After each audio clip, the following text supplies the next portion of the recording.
ਸਤਿ ਸ਼੍ਰੀ ਅਕਾਲ ਜੀ। News Asia Punjabi ਦੇਖ ਰਹੇ ਹੋ ਤੁਸੀਂ ਤੇ ਮੈਂ ਹਾਂ ਕੁਲਵੰਤ ਸਿੰਘ। मैं और डॉक्टर अमर सिंह आज़ाद अपना डॉक्टर आप बनो लड़ीवार number 52 be your own doctor episode number 52। इस लड़ीवार दे विच असी न्यूरोपैथी दीयां बीमारियां संबंधी जिहड़ी जानकारी डॉक्टर अमर सिंह आज़ाद राहीं तुहाडे तक पहुँचा रहे सी, उस लड़ी नूं अगे वधाउंदे होए अज असी कुछ अजिहियां बीमारियां अजिहियां समस्यावां ਦਾ हल तुहाडे सामने रखांगे ਜਿਹੜੀਆਂ ਸਮੱਸਿਆਵਾਂ ਦੇ ਸੰਬੰਧ ਵਿੱਚ ਵੱਡੇ ਵੱਡੇ ਸੈਲੀਬ੍ਰਿਟੀਆਂ ਦੀਆਂ ਵੱਡੀਆਂ ਵੱਡੀਆਂ ਖਬਰਾਂ ਸਾਡੇ ਸਾਹਮਣੇ ਆ ਰਹੀਆਂ ਨੇ। ਬਹੁਤ ਵੱਡੇ ਵੱਡੇ ਜਿਹੜੇ ਨੇ ਉਹ ਭਰਮ ਜਿਹੜੇ ਨੇ ਉਹ ਸਾਡੇ ਸਾਹਮਣੇ ਨੇ ਤੇ ਉਹਨਾਂ ਭਰਮਾਂ ਨੂੰ ਕਿਸ ਤਰ੍ਹਾਂ ਦਿਮਾਗ 'ਚੋਂ ਕੱਢ ਦੇਣਾ ਚਾਹੀਦਾ ਹੈ ਤੇ ਕੀ ਉਹਦੇ ਪਿੱਛੇ ਸਾਇੰਟੀਫਿਕ ਰੀਜ਼ਨ ਨੇ ਤੇ ਅਸਲ ਉਹਦੇ ਪਿੱਛੇ ਦੇ ਵਜ੍ਹਾ ਤੇ ਉਹਦੇ ਪਿੱਛੇ ਦੇ ਹੱਲ ਕੀ ਨੇ, ਆਪਾਂ ਡਾਕਟਰ ਅਮਰ ਸਿੰਘ ਆਜ਼ਾਦ ਤੋਂ ਜਾਣਦੇ ਹਾਂ। ਡਾਕਟਰ ਸਾਹਿਬ ਤੁਹਾਡਾ ਨਿਊਜ਼ ਏਸ਼ੀਆ ਪੰਜਾਬੀ 'ਤੇ ਬਹੁਤ ਸਵਾਗਤ। ਸਤਿ ਸ਼੍ਰੀ ਅਕਾਲ ਜੀ ਸਾਰੇ ਦੋਸਤਾਂ ਨੂੰ। ਸਤਿ ਸ਼੍ਰੀ ਅਕਾਲ ਜੀ ਡਾਕਟਰ ਸਾਹਿਬ। ਡਾਕਟਰ ਸਾਹਿਬ, ਨਿਊਰੋਪੈਥੀ ਦੀਆਂ ਬਿਮਾਰੀਆਂ ਦੇ ਵਿੱਚ ਆਪਾਂ ਜਿਹੜੀ ਪਿਛਲੀ ਵਾਰ ਜੋ ਕੁਛ ਵੀ ਅੱਗੇ ਕੁਛ ਬਿਮਾਰੀਆਂ ਦੇ ਪੂਰੇ ਲੇਖੇ ਜੋਖੇ ਨੂੰ ਛੋਇਆ ਸੀਗਾ, ਉਸ ਦੇ ਵਿੱਚੋਂ ਥੋੜ੍ਹਾ ਜਿਹਾ ਅੱਗੇ ਵਧਾਉਂਦੇ ਹੋਏ ਇੱਕ ਜਿਹੜੀ ਬਿਮਾਰੀ ਆ ਉਹ ਮਤਲਬ ਫੇਸ਼ੀਅਲ ਪੈਰਾਲਾਈਜ਼ ਜਿਹੜਾ ਉਹਦੇ ਸੰਬੰਧ ਵਿੱਚ ਇੱਕ ਪਿੱਛੇ ਜੇ ਇੱਕ ਸੈਲੀਬ੍ਰਿਟੀ ਦਾ ਵੀ ਕਾਫੀ ਰੌਲਾ ਪਿਆ ਸੀਗਾ ਤੇ ਪਾਰਕਿੰਸਨ ਰੋਗ ਵੀ ਅਜਿਹਾ ਹੈਗਾ ਜਿਹੜਾ ਕਿ ਕਾਫੀ ਇਸ ਵੇਲੇ ਪਬਲਿਕ ਦੇ ਵਿੱਚ ਇਹਨਾਂ ਚੀਜ਼ਾਂ ਦਾ ਵੀ ਬੜਾ ਖੌਫ ਹੈ ਤੇ ਇਹਨੂੰ ਵੀ ਇਹ ਵੀ ਇੱਕ ਵੱਡੀ ਮਹਾਮਾਰੀ ਦੇ ਰੂਪ ਦੇ ਵਿੱਚ ਅੱਗੇ ਫੈਲ ਰਿਹਾ। ਕਿੱਦਾਂ ਦੇਖਦੇ ਹੋ ਤੁਸੀਂ? ਕੁਲਵੰਤ ਜੀ, ਜਿਹੜਾ ਪਿੱਛੇ 10 ਜੂਨ ਨੂੰ ਹੋਇਆ ਸੀ ਮੇਰੇ ਖਿਆਲ ਨੂੰ Justin Bieber American pop singer ਹੈ, ਬਹੁਤ ਪਪੂਲਰ ਹੈ ਦੁਨੀਆ 'ਚ, ਬੜਾ ਹੀ ਪਪੂਲਰ ਹੈ। ਯੰਗ ਹੈ, 28 ਸਾਲ ਦਾ ਸਾਰਾ ਉਹ, ਲੇਕਿਨ ਪੌਪ ਸਿੰਗਰ ਦੇ ਤੌਰ 'ਤੇ ਪੋਪੂਲੈਰਿਟੀ ਬਹੁਤ ਜ਼ਿਆਦਾ ਉਹਦੀ। ਜਿੱਦਾਂ ਸਿੱਧੂ ਮੂਸੇਵਾਲਾ ਬਹੁਤ ਪਪੂਲਰ ਹੋਇਆ ਸੀ, ਜਿਹੜੇ ਪੰਜਾਬੀ ਦੇ ਪ੍ਰੇਮੀ ਸੀਗੇ ਉਹਨਾਂ 'ਚ, ਇੱਦਾਂ ਹੀ ਜਸਟਿਨ ਬੀਬਰ ਜਿਹੜਾ ਹੈ ਉਹ ਪੌਪ ਸਿੰਗਿੰਗ ਦੇ ਜਿਹੜੇ ਸ਼ੌਕੀਨ ਨੇ ਉਹਨਾਂ 'ਚ ਬਹੁਤ ਹੀ ਪਪੂਲਰ ਮੰਨਿਆ ਜਾਂਦਾ। ਉਹਨੂੰ 10 ਜੂਨ ਨੂੰ ਬਿਮਾਰੀ ਹੋ ਗਈ ਜਿਸ 'ਚ ਉਹਦਾ ਸੱਜਾ ਪਾਸਾ ਫੇਸ ਦਾ ਪੈਰਾਲਾਈਜ਼ ਹੋ ਗਿਆ। ਉਹਨੇ ਉਹ ਬੜਾ ਆਊਟਸਪੋਕਨ ਜਿਹਾ ਪਰਸਨੈਲਿਟੀ ਉਹਦੀ, ਉਹਨੇ ਲੁਕੋਇਆ ਨਹੀਂ ਉਹਨੂੰ। ਉਹਦੇ ਪ੍ਰੋਗਰਾਮ ਨੂੰ ਕੈਂਸਲ ਕਰਨੇ ਪਏ ਸਾਰੇ, ਕਿਉਂਕਿ ਉਹ ਇੱਕ ਪਾਸੇ ਪੈਰਾਲਾਈਜ਼ ਹੋ ਗਿਆ ਮੂੰਹ ਦਾ।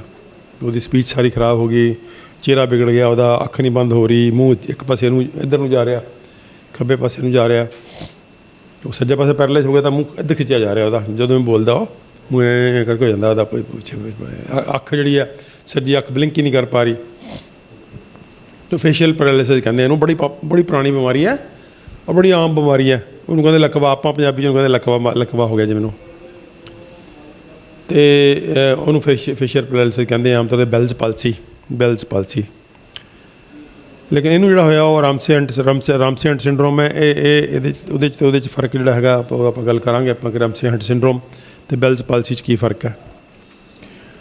लेकिन पहले आप गल कर लीए कि जी जस्टिन बीबर को जी बीमारी हुई है फेशियल पैरालिसिस की, इनू बहुत गामा होया दुनिया च, क्योंकि बहुत सारे लोगों ने इनू वैक्सीनेशन नाल जोड़ता, बहुत सारे लोगों ने इनू करंट बीमारी नाल जोड़ता, कोई किसी ने कुछ तो वो काफ़ी कंट्रोवर्सी हुई पूरी दुनिया च, मतलब चर्चा है इस गल की। चलो जो भी है, मतलब है इन्फेक्शन है, वायरल इन्फेक्शन है। वायरल इन्फेक्शन है फेशियल नर्व की, यानी कि जी 7th नर्व होंगी है वो फेशियल नर्व कहते हैं, जी कि सारे फेस के मूवमेंट को कंट्रोल करती है, उन्होंने फेशियल नर्व कहते हैं। इत्थों कन्न दे विच निक्की जी मोरी होंगी है, स्किन साढ़े खोपड़ी के विचों बाहर ब्रेन नाल कनैक्टेड अंदर बाहर निकलती है, निक्की जी बहुत बरीक जी मोरी है, निकल के सारे फेस के मसल्स नूं सप्लाई करती है उपरों लैके थल्ले तक। नर्व जिन्होंने आप नाड़ी कहने हैं। तो वो क्योंकि जो इन्फेक्शन होंगी है उस नर्व की, तो वो स्वैलिंग हो जाती है, सुज जाती है, सुजन नाल प्रैशर दब जाती है। यानी जिन्नी कि मोरी से वो निकल रही है वो उन्नी मोरी उन्नी नर्व है। जो सुजा हो गया तो दब गई तो दबन करके वो जोड़े पट्ठियां का जो काम कर रही थी वो काम वह पैरालाइज हो गया, उन्होंने आप कहने फेशियल पैरालिसिस। सो बेसिकली जी है वो वायरल इन्फेक्शन है। वायरल इन्फेक्शन जी है ये चिकन पॉक्स, छोटी माता कहने आप, छोटी माता वाली वायरस का नाम है वेरिसेला जोस्टर। ਵੈਰੀਸੈਲਾ ਜ਼ੋਸਟਰ ਬੱਚਿਆਂ 'ਚ ਚਿਕਨ ਪੌਕਸ ਕਰਦੀ ਆ, ਜਿਹਨੂੰ ਛੋਟੀ ਮਾਤਾ ਕਹਿੰਦੇ ਆਪਾਂ। ਉਹੀ ਵਾਇਰਸ ਬਾਅਦ 'ਚ ਉਹਦੀ ਜਦੋਂ ਰਹਿੰਦ ਖੂੰਹਦ ਰਹਿ ਜਾਂਦੀ ਹੈ ਅਤੇ ਨਰਵਸ ਸਿਸਟਮ ਜਾ ਕੇ ਉਹ ਲੁਕ ਜਾਂਦੀ ਹੈ ਵਾਇਰਸ, ਤਾਂ ਉਹੀ ਵਾਇਰਸ ਜਿਹੜੀ ਕਰਦੀ ਹੈ ਉਹ ਕਰਦੀ ਹੈ ਜਿਹਨੂੰ ਆਪਾਂ ਕਹਿੰਦੇ ਆ ਹਰਪੀਸ ਜ਼ੋਸਟਰ। ਉਹ ਛਾਤੀ ਦੇ ਆਲੇ ਦੁਆਲੇ ਇੱਕ ਬਣ ਜਾਂਦਾ ਹੈ ਰਿੰਗ ਜਿਹਾ, ਉਹਦਾ ਪੰਜਾਬੀ 'ਚ ਕੀ ਨਾਮ ਹੁੰਦਾ? ਜਨੇਊ। ਉਹ ਜਨੇਊ ਇਸ ਕਰਕੇ ਕਹਿ ਦਿੰਦੇ ਉਹਨੂੰ ਵੀ ਉਹ ਜਨੇਊ ਐਂ ਕਰਕੇ ਪਾਇਆ ਹੁੰਦਾ ਸੀ ਨਾ, ਤਾਂ ਉਹ ਉਸੇ ਦੀ ਦਿਸ਼ਾ 'ਚ ਲਗਭਗ ਉਹ ਇੱਕ ਲਾਈਨ ਜੀ ਬਣ ਜਾਂਦੀ ਹੈ। ਕਾਹਦੀ? ਉਹਦੀ ਜਿਹੜੀ ਉਹਦੇ ਬਲੈਬਸ ਬਣਦੇ ਆ, ਪਿਲਕਰੇ ਬਣਦੇ, ਪਿਲਕਰੇ। ਇਹ ਪਿਲਕਰਿਆਂ ਦੀ ਇੱਕ ਲਾਈਨ ਜਸਟ ਲਾਈਕ ਜਿੱਥੇ ਜਿੱਥੇ ਜਨੇਊ ਹੁੰਦਾ ਸੀ ਉੱਥੇ ਜਨੇਊ ਪਾਉਂਦੇ ਸੀ, ਤਾਂ ਉੱਥੇ ਛਾਲੇ ਜਿਹੇ ਹੋ ਗਏ, ਪਿਲਕਰੇ ਹੋ ਗਏ। ਤਾਂ ਉਹ ਜਿਹੜੇ ਪਿਲਕਰੇ ਹੁੰਦੇ ਆ ਉਹ ਜਨੇਊ ਵਰਗੀ ਸ਼ੇਪ ਲੈ ਜਾਂਦੇ ਆ, ਤਾਂ ਉਹਨੂੰ ਆਪਾਂ ਜਨੇਊ ਕਹਿ ਦਿੰਦੇ ਹਾਂ। ਕਿਉਂਕਿ ਪੁਰਾਣੇ ਜ਼ਮਾਨੇ 'ਚ ਇੱਥੇ ਛਾਤੀ 'ਤੇ ਹੋਇਆ ਕਰਦੀ ਸੀ ਉਹ ਜ਼ਿਆਦਾ, ਜਾਂ ਉਹ ਕਿਤੇ ਕਿਤੇ ਫੇਸ 'ਤੇ ਵੀ ਹੁੰਦੀ ਸੀ, ਫੇਸ਼ੀਅਲ ਅੱਖ ਦੇ ਉੱਪਰ ਵੀ ਹੋ ਜਾਂਦੀ ਸੀ। ਉਹ ਅੱਖ ਦੀ ਜਿਹੜੀ ਟ੍ਰਾਈਜੈਮਨਲ ਨਰਵ ਹੁੰਦੀ ਉਹਦੇ ਏਰੀਏ 'ਚ ਉਹ ਚੈਸਟ ਵਾਲੀ ਨਰਵ ਤੋਂ ਬਾਅਦ ਅਗਰ ਉਹਦੀ ਵਲਨਰੇਬਿਲਟੀ ਕੁਛ ਹੈ ਤਾਂ ਉਹ ਇਸ ਏਰੀਏ ਦੀ ਸੀ। ਲੇਕਿਨ ਅੱਜ ਦੇ ਯੁੱਗ 'ਚ ਜਿਹੜਾ ਜਨੇਊ ਵਾਲੀ ਬਿਮਾਰੀ ਹੈ, ਯਾਨੀ ਕਿ ਹਰਪੀਸ ਜ਼ੋਸਟਰ ਹੈ, ਇੱਕੋ ਹੀ ਵਾਇਰਸ ਹੈ। ਚਿਕਨ ਪੌਕਸ ਵਾਲੀ ਵਾਇਰਸ ਜੇ ਤਾਂ ਇੱਕਦਮ ਆਵੇ ਤਾਂ ਉਹ ਪੂਰੀ ਚਿਕਨ ਪੌਕਸ ਕਰ ਦਿੰਦੀ ਹੈ, ਪੂਰੀ ਬਾਡੀ 'ਤੇ ਪਿਲਕਰੇ ਹੁੰਦੇ ਆ ਛੋਟੀ ਮਾਤਾ ਦੇ। ਜੇ ਉਹ ਨਰਵਸ ਸਿਸਟਮ 'ਚ ਲੁਕੀ ਹੋਈ ਹੈ ਅਤੇ ਬਾਅਦ 'ਚ ਦੂਜੀ ਤੀਜੀ ਵਾਰੀ ਚਿਕਨ ਪੌਕਸ ਹੋਣ ਤੋਂ ਬਾਅਦ ਆਈ, ਤਾਂ ਫਿਰ ਉਹ ਫੁੱਲ ਫਲਾਈ ਪੂਰੀ ਬਾਡੀ 'ਤੇ ਨਹੀਂ ਹੁੰਦੀ, ਫਿਰ ਉਹ ਜਨੇਊ ਵਰਗੀ ਬਿਮਾਰੀ ਦੀ ਸ਼ਕਲ ਲੈ ਲੈਂਦੀ ਹੈ। ਉਹਨੂੰ ਹਰਪੀਸ ਜ਼ੋਸਟਰ ਕਹਿੰਦੇ। ਵਾਇਰਸ ਉਹੀ ਹੈ, ਸੇਮ ਵਾਇਰਸ ਹੈ। ਔਰ ਸੇਮ ਵਾਇਰਸ ਜਦੋਂ ਇੱਥੇ ਇਸ ਨਰਵ ਨੂੰ ਇਨਵੋਲਵ ਕਰ ਲਏ ਤਾਂ ਉਹਨੂੰ ਕਹਿੰਦੇ ਆ ਰਾਮਸੇ ਹੰਟ ਸਿੰਡਰੋਮ। ਹੁਣ ਰਾਮਸੇ ਹੰਟ ਸਿੰਡਰੋਮ ਤੇ ਬੈਲਜ਼ ਪਾਲਸੀ, ਰਾਮਸੇ ਜੇ ਤਾਂ ਉਹ ਪਿਲਕਰੇ ਹੋ ਜਾਣ ਇੱਥੇ ਕੰਨ ਦੇ ਆਲੇ ਦੁਆਲੇ, ਫਿਰ ਤਾਂ ਸਮਝੋ ਵੀ ਉਹ ਹਰਪੀਸ ਜ਼ੋਸਟਰ ਵਾਇਰਸ ਹੈ, ਅਤੇ ਉਹਨੂੰ ਕਹਿੰਦੇ ਰਾਮਸੇ ਹੰਟ ਸਿੰਡਰੋਮ। ਅਤੇ ਜੇ ਕੋਈ ਹੋਰ ਵਾਇਰਸ ਕਰਕੇ, ਹੋਰ ਵੀ ਕੁਝ ਵਾਇਰਸ ਕਾਫੀ ਸਾਰੀਆਂ ਹੈਗੀਆਂ ਜਿਹੜੀਆਂ ਉੱਥੋਂ ਉਹੀ ਕੰਮ ਕਰ ਸਕਦੀਆਂ ਨੇ, ਲੇਕਿਨ ਉਹ ਵਾਇਰਸ ਰਿਲੇਟਿਵਲੀ ਮਾਈਲਡਰ ਹੁੰਦੀਆਂ ਨੇ, ਅਤੇ ਉਹਦੇ 'ਚ ਰਿਕਵਰੀ ਰੇਟ ਬਹੁਤ ਜ਼ਿਆਦਾ ਹੈ। ਉਹ 'ਚ ਰਿਕਵਰੀ ਰੇਟ ਆਪਾਂ ਮੰਨ ਲਓ ਵੀ 95%, 96%, 97% ਲੋਕ ਜਿਹੜੇ ਰਿਕਵਰ ਕਰ ਜਾਂਦੇ ਆ। ਲੇਕਿਨ ਰਾਮਸੇ ਹੰਟ ਸਿੰਡਰੋਮ ਦੇ ਅੰਦਰ ਇਹਦਾ ਜਿਹੜਾ ਰਿਕਵਰੀ ਰੇਟ ਆ ਉਹ 95, 96, 97% ਨਹੀਂ ਹੈ, ਇਹ 70%, 75% ਹੈ। ਯਾਨੀ ਕਿ 20-25% ਬੰਦੇ ਰਾਮਸੇ ਹੰਟ ਸਿੰਡਰੋਮ ਦੇ ਜਿਹੜੇ ਨੇ ਉਹਨਾਂ 'ਚ ਕੁਛ ਨਾ ਕੁਛ ਉਹਦਾ ਰਹਿੰਦ ਖੂੰਹਦ ਰਹਿ ਜਾਂਦੀ ਹੈ। ਸੋ ਉਹਨੂੰ ਕਹਿੰਦੇ ਰਾਮਸੇ ਹੰਟ ਸਿੰਡਰੋਮ। ਸੋ ਇਹ ਇਸ ਤਰ੍ਹਾਂ ਦੀ ਗੱਲ ਸੀ ਜਿਹੜੀ ਬੈਕਗਰਾਊਂਡ ਉਹਦੀ ਜਿਹਦੀ ਆਪਾਂ ਗੱਲ ਕਰ ਰਹੇ ਸੀਗੇ। ਆਪਾਂ ਹੁਣ ਆ ਜਾਈਏ ਕਿ ਆਪਾਂ ਇਨਫੈਕਸ਼ਨ ਦੀ ਗੱਲ ਕਰੀਏ ਕਿ ਨਰਵਸ ਸਿਸਟਮ ਦੀਆਂ ਇਨਫੈਕਸ਼ਨਸ ਜਿਹੜੀਆਂ ਨੇ ਉਹ ਕਿਹੜੀਆਂ ਨੇ ਅਤੇ ਕਿੰਨੀਆਂ ਖਤਰਨਾਕ ਨੇ। ਨਰਵਸ ਸਿਸਟਮ ਦੀਆਂ ਬਹੁਤ ਸਾਰੀਆਂ ਇਨਫੈਕਸ਼ਨਾਂ ਬਹੁਤ ਖਤਰਨਾਕ ਨੇ, ਕਿਉਂਕਿ ਨਰਵਸ ਸਿਸਟਮ ਬਹੁਤ ਸੋਲ ਹੁੰਦਾ, ਅਤੇ ਜਦੋਂ ਨਰਵਸ ਸਿਸਟਮ ਦੀਆਂ ਇਨਫੈਕਸ਼ਨਾਂ ਹੁੰਦੀਆਂ ਨੇ ਤਾਂ ਫਿਰ ਉਹ ਬਹੁਤ ਇੱਕਦਮ ਮਾਰਚ ਆਉਂਦਾ, ਇੱਕਦਮ 'ਚ ਮਾਰਚ ਆ ਕੇ ਉਹ ਜਾਨ ਵੀ ਲੈ ਸਕਦਾ ਅਤੇ ਉਹਦੀ ਰਹਿੰਦ ਖੂੰਹਦ ਵੀ ਰਹਿ ਸਕਦੀ ਹੈ, ਦੋਨੋਂ ਕੰਮ ਹੋ ਸਕਦੇ ਆ। ਸੋ ਇਸ ਕਰਕੇ ਵਾਇਰਲ ਇਨਫੈਕਸ਼ਨ ਜਿਹੜੀਆਂ ਨੇ ਇਨਫੈਕਸ਼ਨਾਂ ਨੇ ਨਰਵਸ ਸਿਸਟਮ ਵਿੱਚ ਬਹੁਤ ਹੀ ਖਤਰਨਾਕ ਹੁੰਦੀਆਂ ਨੇ। ਹੁਣ ਇਹ ਹੁੰਦੀਆਂ ਕਿਉਂ ਨੇ? ਆਪਾਂ ਇੱਥੇ ਥੋੜ੍ਹਾ ਜਿਹਾ ਬੈਕਗਰਾਊਂਡ 'ਚ ਜਾਈਏ। ਆਪਾਂ ਪਹਿਲਾਂ ਗੱਲਾਂ ਸਾਰੀਆਂ ਕਰ ਚੁੱਕੇ ਹਾਂ, ਲੇਕਿਨ ਫਿਰ ਵੀ ਯਾਦ ਕਰਾਉਣਾ ਬਹੁਤ ਜ਼ਰੂਰੀ ਹੈ ਜੀ ਦੋਸਤਾਂ ਨੂੰ, ਕਿਉਂਕਿ ਕਾਫੀ ਲੋਕ ਦੋਸਤ ਜਿਹੜੇ ਨੇ ਉਹਨੂੰ ਥੋੜ੍ਹਾ ਜਿਹਾ ਭੁੱਲ ਗਏ ਹੋਣਗੇ ਕਿ ਇਨਫੈਕਸ਼ਨਾਂ ਜਿਹੜੀਆਂ ਹੁੰਦੀਆਂ ਨੇ 3-4 ਸੂਖਸ਼ਮ ਜੀਵ ਨੇ। ਵਾਇਰਸ ਸਭ ਤੋਂ ਛੋਟਾ ਹੈ, ਉਸ ਤੋਂ ਵੱਡਾ ਬੈਕਟੀਰੀਆ, ਉਸ ਤੋਂ ਵੱਡੀ ਫੰਗਸ ਹੈ, ਉਹਦੇ ਨਾਲ ਕੁਛ ਰਲਦੇ ਮਿਲਦੇ ਪ੍ਰੋਟੋਜ਼ੋਆ ਨੇ ਜਿਹੜੇ ਕਿ ਬੈਕਟੀਰੀਆ ਤੋਂ ਥੋੜ੍ਹੇ ਐਡਵਾਂਸ ਹੁੰਦੇ ਨੇ, ਲੇਕਿਨ ਹੁੰਦੇ ਸਿੰਗਲ ਸੈੱਲ ਨੇ ਉਹ ਵੀ। ਪ੍ਰੋਟੋਜ਼ੋਆ ਕੀ ਕਰਦੇ ਨੇ? ਪ੍ਰੋਟੋਜ਼ੋਆ ਨਰਵਸ ਸਿਸਟਮ ਦੇ ਵਿੱਚ ਇੱਕ ਦੋ ਪ੍ਰੋਟੋਜ਼ੋਆ ਹੈਗੇ ਨੇ। ਟੌਕਸੋਪਲਾਜ਼ਮੋਸਿਸ ਦਾ ਪ੍ਰੋਟੋਜ਼ੋਆ ਹੈਗਾ, ਜਿੱਦਾਂ ਉਹ ਕਰ ਸਕਾ ਦਿੰਦਾ ਨਰਵਸ ਸਿਸਟਮ ਦੀਆਂ ਇਨਫੈਕਸ਼ਨਾਂ। ਪ੍ਰੋਟੋਜ਼ੋਆ ਇੱਦਾਂ ਦੀਆਂ ਬਿਮਾਰੀਆਂ ਕਰਦੇ ਨੇ ਜਿੱਦਾਂ ਦੇ ਬੈਕਟੀਰੀਆ ਕਰਦੇ ਨੇ, ਪਰ ਉਹ ਬੈਕਟੀਰੀਆ ਤੋਂ ਥੋੜ੍ਹਾ ਵੱਡਾ ਹੁੰਦਾ ਸਾਈਜ਼ 'ਚ ਵੀ, ਅਤੇ ਫੰਕਸ਼ਨ 'ਚ ਵੀ ਉਹ ਕਾਫੀ ਫੰਕਸ਼ਨ ਜਿਹੜੇ ਨੇ ਉਹ ਬੈਕਟੀਰੀਆ ਤੋਂ ਐਡਵਾਂਸਡ ਹੁੰਦੇ ਉਹਦੇ 'ਚ। ਯਾਨੀ ਕਿ ਉਹ ਅਗਲੀ ਸਟੇਜ ਹੈ ਬੈਕਟੀਰੀਆ ਤੋਂ, ਅਗਲੀ ਸਟੇਜ ਹੈ। ਬੈਕਟੀਰੀਆ ਬੜਾ ਸਿੰਪਲ ਜਿਹਾ ਹੁੰਦਾ, ਅਤੇ ਉਹ ਤਾਂ ਡਿਵਾਈਡ ਕਰਦਾ ਸਿੰਪਲ ਜਿਹਾ, ਉਹਦੇ 'ਚ ਨਿਊਕਲੀਅਸ ਹੁੰਦਾ, ਕੋਈ ਬਹੁਤਾ ਕੰਪਲੀਕੇਟਡ ਨਹੀਂ ਹੈ ਉਹਦਾ ਸਟਰਕਚਰ। ਲੇਕਿਨ ਪ੍ਰੋਟੋਜ਼ੋਆ ਜਿਹੜਾ ਹੁੰਦਾ ਉਹਦੇ ਵਿੱਚ ਸਿਸਟਮ ਡਿਵੈਲਪ ਕਰ ਰਹੇ ਹੁੰਦੇ, ਜਿਵੇਂ ਕਿਵੇਂ ਗੰਦ ਨੂੰ ਬਾਹਰ ਕੱਢਣਾ, ਕਿਵੇਂ ਹਜਮ ਕਰਨਾ, ਪੂਰੇ ਸਿਸਟਮ ਜਿੱਦਾਂ ਆਪਣੇ ਅਲੱਗ-ਅਲੱਗ ਸਿਸਟਮ ਨੇ, ਇੱਦਾਂ ਜਦੋਂ ਬੈਕਟੀਰੀਆ 'ਚ ਉਹ ਡਿਵੈਲਪ ਕਰ ਗਏ ਤਾਂ ਉਹਦੇ 'ਚੋਂ ਪ੍ਰੋਟੋਜ਼ੋਆ ਬਣ ਗਏ। ਮਤਲਬ ਜਲਦੀ ਉਹ ਕਾਬੂ ਨਹੀਂ ਆਉਂਦਾ, ਬਾਕੀ ਦੇ ਬੈਕਟੀਰੀਆ ਤਾਂ ਵਾਇਰਲ ਤਾਂ ਕਾਬੂ ਆ ਜਾਂਦਾ। ਨਹੀਂ, ਉਹ ਘੱਟ ਨੇ ਗਿਣਤੀ 'ਚ, ਉਹ ਘੱਟ ਨੇ, ਥੋੜ੍ਹੀਆਂ ਬਿਮਾਰੀਆਂ ਨੇ ਪ੍ਰੋਟੋਜ਼ੋਆ ਦੀਆਂ, ਬਹੁਤ ਜ਼ਿਆਦਾ ਬਿਮਾਰੀਆਂ ਨਹੀਂ ਹੈਗੀਆਂ। ਪ੍ਰੋਟੋਜ਼ੋਆ ਜਿਹੜੀਆਂ ਨੇ ਉਹ ਇੰਡੀਪੈਂਡੈਂਟ ਹੋ ਰਿਹਾ ਨਾ, ਕੋਈ ਬਿਮਾਰੀ ਸਿਰਫ ਉਹ ਸੂਖਸ਼ਮ ਜੀਵ ਕਰੇਗਾ ਜਿਹੜਾ ਤੁਹਾਡੇ 'ਤੇ ਨਿਰਭਰ ਹੈ। ਹਾਂ ਤੁਹਾਡੇ ਉੱਪਰ ਨਿਰਭਰ ਹੈ, ਉਹ ਆਪ ਬਹੁਤੇ ਕੰਮ ਨਹੀਂ ਕਰ ਸਕਦਾ। ਲੇਕਿਨ ਜਿਵੇਂ ਉਹ ਪ੍ਰੋਟੋਜ਼ੋਆ ਦੀ ਸ਼ਕਲ ਜਾ ਰਿਹਾ ਤਾਂ ਉਹਦੀ ਨਿਰਭਰਤਾ ਘਟ ਰਹੀ ਹੈ, ਯਾਨੀ ਕਿ ਉਹ ਬਾਹਰ ਵੀ ਜਿਉਂਦਾ ਰਹਿ ਸਕਦਾ ਹੈ ਤੁਹਾਡੇ ਤੋਂ ਬਿਨਾਂ ਵੀ। ਬੈਕਟੀਰੀਆ ਵੀ ਬਾਹਰ ਜਿਉਂਦੇ ਰਹਿੰਦੇ ਆ, ਲੇਕਿਨ ਬੈਕਟੀਰੀਆ ਦੀ ਨਿਰਭਰਤਾ ਬਹੁਤ ਜ਼ਿਆਦਾ ਤੁਹਾਡੇ 'ਤੇ, ਇਸ ਕਰਕੇ ਉਹ ਬਿਮਾਰੀ ਡੁੱਬ ਜਾਂਦੀ ਉਹਦੇ ਨਾਲ। ਸੋ ਇਹ ਮੇਨਲੀ ਆਪਾਂ ਵਾਇਰਸ ਅਤੇ ਬੈਕਟੀਰੀਆ ਦੀ ਗੱਲ ਕਰੀਏ ਕਿਉਂਕਿ ਦੋ ਨੇ ਜ਼ਿਆਦਾ ਹੈ, ਪ੍ਰੋਟੋਜ਼ੋਆ ਵੀ ਘੱਟ ਨੇ, ਫੰਗਸ ਵੀ ਹੈਗੀਆਂ ਨੇ, ਫੰਗਾਈ ਵੀ ਹੈਗੀਆਂ, ਜਿਵੇਂ ਆਪਣੇ ਦੱਦਾਂ ਨੇ, ਹੁਣ ਦੱਦਾਂ ਫੰਗਸ ਹੈ, ਆਪਣੇ ਚੱਡਿਆਂ 'ਚ ਹੋ ਜਾਂਦੀ ਹੈ, ਕੱਛਾਂ 'ਚ ਹੋ ਜਾਂਦੀ ਹੈ, ਬੀਬੀਆਂ ਭੈਣਾਂ ਦੇ ਬ੍ਰੈਸਟ ਦੇ ਥੱਲੇ ਹੋ ਜਾਂਦੀ ਹੈ, ਖਾਰਸ਼ ਜੀ ਨਹੀਂ ਹੋ ਜਾਂਦੀ, ਲਾਗ ਕਹਿੰਦੇ, ਲਾਗ ਹੋ ਗਈ ਮੈਨੂੰ ਤਾਂ, ਜਾਂ ਆਪਾਂ ਨੂੰ ਦੱਦਾਂ ਕਹਿ ਦਿੰਦੇ ਹਾਂ, ਗੋਲ ਗੋਲ ਉਹ ਫੰਗਸ ਹੁੰਦੀ ਹੈ। ਅੱਜ ਕੱਲ੍ਹ ਬਹੁਤ ਸਾਰਾ ਤੁਸੀਂ ਸੁਣਿਆ ਹੋਣਾ ਫੇਫੜਿਆਂ ਦੀ ਫੰਗਸ ਹੋਣ ਲੱਗ ਗਈ ਹੈ। ਉਹ ਜਿਵੇਂ ਦਮਾ ਵਾਲੇ ਮਰੀਜ਼ਾਂ ਨੂੰ ਉਹ ਦੇਣ ਲੱਗੇ ਹੈ ਪੰਪ ਸਟੀਰੋਇਡ ਵਾਲੇ, ਤਾਂ ਉਹ 2 4 5 ਸਾਲ 10 ਸਾਲ ਪੰਪ ਲੈਣ ਤੋਂ ਬਾਅਦ ਉਹਦੀ ਫੇਫੜਿਆਂ ਦੀ ਇਮਿਊਨਿਟੀ ਲਗਾਤਾਰ ਘੱਟ ਰਹਿੰਦੀ ਲੰਗਸ ਦੀ ਫੰਗਸ ਹੋ ਜਾਂਦੀ, ਜਿਹੜੀ ਕਿ ਬਹੁਤ ਖਤਰਨਾਕ ਹੈ। ਇੱਦਾਂ ਹੀ ਬ੍ਰੇਨ ਦੀ ਫੰਗਸ ਵੀ ਹੋ ਜਾਂਦੀ ਹੈ ਕੁਛ ਇਹੋ ਜਿਹੀਆਂ ਹਾਲਾਤਾਂ ਦੇ ਅੰਦਰ ਜਿੱਥੇ ਕਿ ਇਮਿਊਨਿਟੀ ਬਹੁਤ ਲੋ ਹੁੰਦੀ, ਜਿਵੇਂ HIV ਦੇ ਪੇਸ਼ੈਂਟ ਨੇ, ਜਿਹੜੇ HIV ਦੇ ਪੇਸ਼ੈਂਟ ਨੇ ਉਹਨਾਂ ਨੂੰ ਫੰਗਲ ਬ੍ਰੇਨ ਦੀ ਇਨਫੈਕਸ਼ਨ ਵੀ ਹੋ ਜਾਂਦੀ ਹੈ। ਤਾਂ ਇਹ ਵਾਇਰਸਿਸ ਅਤੇ ਬੈਕਟੀਰੀਆ ਅਤੇ ਫੰਗਾਈ ਇਹ ਸਾਰੇ ਦੇ ਸਾਰੇ ਨਰਵ ਸਿਸਟਮ ਨੂੰ ਵੀ ਇਫੈਕਟ ਕਰ ਸਕਦੇ ਆ। ਹੁਣ ਆਪਾਂ ਜਿਹੜੀ ਗੱਲ ਇੱਥੇ ਥੋੜ੍ਹਾ ਜਿਹਾ ਦੋਸਤਾਂ ਨੂੰ ਬੈਕਗਰਾਊਂਡ ਜਿਹੜੀ ਦੱਸਦੀ ਹੈ ਤਾਂ ਕਿ ਫਿਰ ਥੋੜ੍ਹੀ ਸਿੰਪਲ ਹੋ ਜਾਏਗੀ ਗੱਲ, ਨਹੀਂ ਤਾਂ ਉਲਝ ਜਾਏਗੀ ਗੱਲ ਫਿਰ ਬਹੁਤ। ਉਹ ਇਹ ਹੈ ਕਿ ਜਿਹੜਾ ਸਾਡਾ ਸੂਖਸ਼ਮ ਜੀਵਾਂ ਨਾਲ ਸਾਡਾ ਰਿਲੇਸ਼ਨਸ਼ਿਪ ਹੈ ਉਹ ਕੀ ਹੈ। ਸਾਨੂੰ ਪਿਛਲੇ 2 ਸਾਲਾਂ 'ਚ ਬਹੁਤ ਡਰਾਇਆ ਗਿਆ, ਬੇਹੱਦ ਡਰਾਇਆ ਗਿਆ ਬਿਮਾਰੀਆਂ ਦੇ ਨਾਂ ਲੈ ਕੇ। ਉਹ ਕਿਉਂ ਡਰੇ ਅਸੀਂ? ਕਿਉਂਕਿ ਅਸੀਂ ਸੂਖਸ਼ਮ ਜੀਵਾਂ ਨੂੰ ਆਪਣਾ ਦੁਸ਼ਮਣ ਸਮਝਦੇ ਹਾਂ।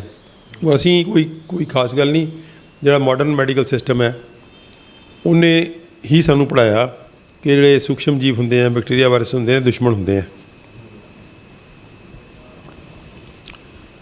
ਜਿਹੜਾ ਕਿ ਅਧੂਰਾ ਸੱਚ ਹੈ।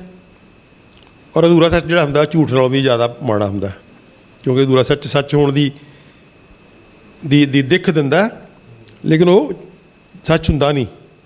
ਜਿਹੜਾ ਝੂਠ ਹੈ ਤਾਂ ਕੋਰਾ ਝੂਠ ਹੀ ਆ, ਦਿਖ ਹੀ ਰਿਹਾ ਵੀ ਝੂਠ ਹੈ।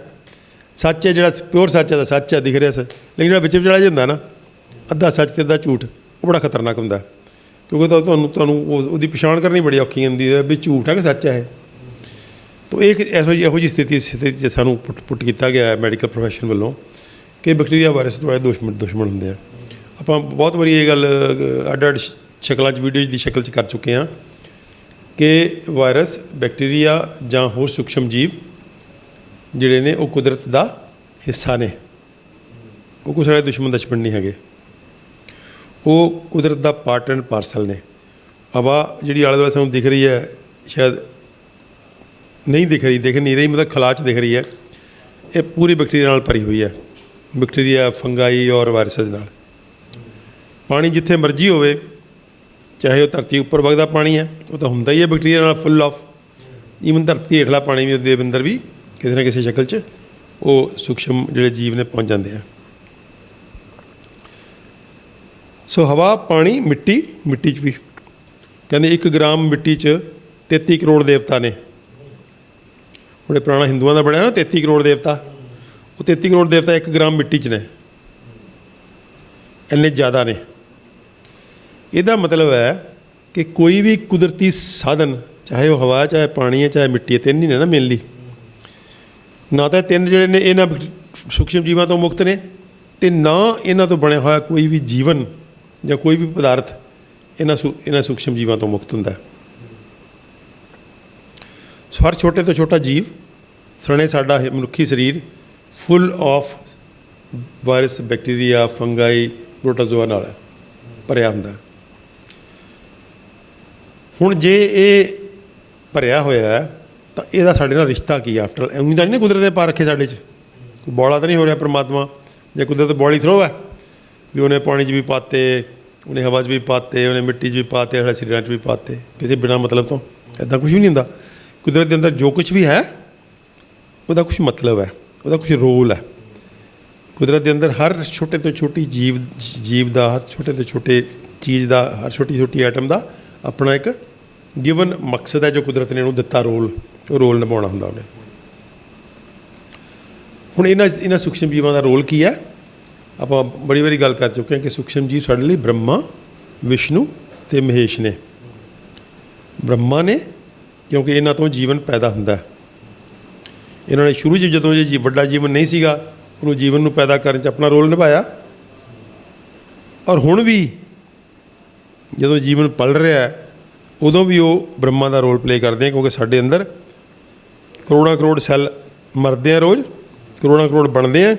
ਉਹ ਨਵੇਂ ਬਣਾਉਣ 'ਚ ਜਾਂ ਜਦੋਂ ਬਾਪ ਦਾ ਸੈੱਲ ਆਇਆ ਅਤੇ ਮਾਂ ਦਾ ਸੈੱਲ ਆਇਆ, ਇਕੱਠਾ ਹੋ ਗਿਆ, ਇੱਕ ਸੈੱਲ ਬਣਿਆ। ਇੱਕ ਸੈੱਲ ਤੋਂ 9 ਮਹੀਨਿਆਂ 'ਚ 3 ਕਿਲੋ ਦਾ ਬੱਚਾ ਬਣ ਜਾਂਦਾ, ਜਿਹਦੇ ਅੰਦਰ ਕਰੋੜਾਂ ਕਰੋੜ ਸੈੱਲ ਨੇ। ਉਹਦੇ ਵਿੱਚ ਵੀ ਇਹਨਾਂ ਦਾ ਰੋਲ ਹੈ ਬੱਚੇ ਨੂੰ ਬਣਾਉਣ 'ਚ। ਸੋ ਇਹ ਬ੍ਰਹਮਾ ਨੇ ਸਾਡੇ, ਯਾਨੀ ਕਿ ਕ੍ਰੀਏਟਰ ਨੇ ਸਾਡੇ।